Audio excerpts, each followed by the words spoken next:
Arestado ang 2 sa 3 sospek sa nangyaring git-gitan sa isang kalye sa Norsagaray, Bulacan dahil sa road rage. Yan ang ulat ni Ryan Lesiges.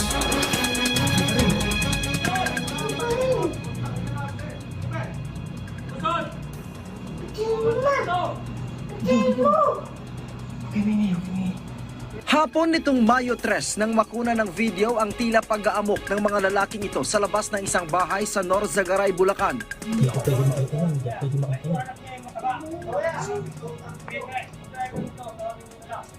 Sa patagungkuhan ng video na ito, kita ang isang lalaking may hawak na baril.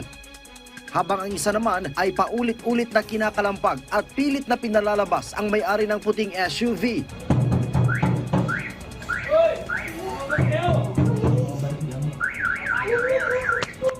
Hey, may mga baril sila dito.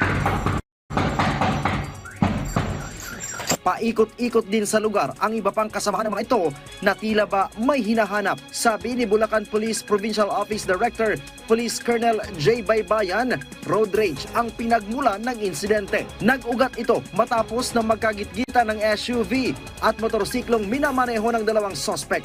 Actually, nung nagkagitgitan po sila, binaba po nung kapatid, nung driver, itong salamin niya at nagsalita po at sinita po niya bakit gano'n ang nangyari. Lalo lang pong hindi po umayos yung pagmamaneho ng mga nakamotor at lalo po nilang inipit itong naka-SUV. Lasing umano ang mga sospek na naging ugat ng sagutan sa kalye. Galit na sinundan ng mga ito ang SUV hanggang sa bahay nito at nagdala pa ng backup na may baril para sindakin ang mga biktima.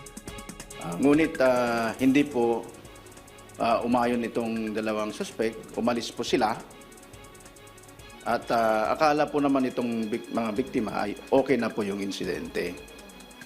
Ngayon, after few minutes po, bumalik po itong 2 suspect, kasama na po itong may baril na katropa rin po nila.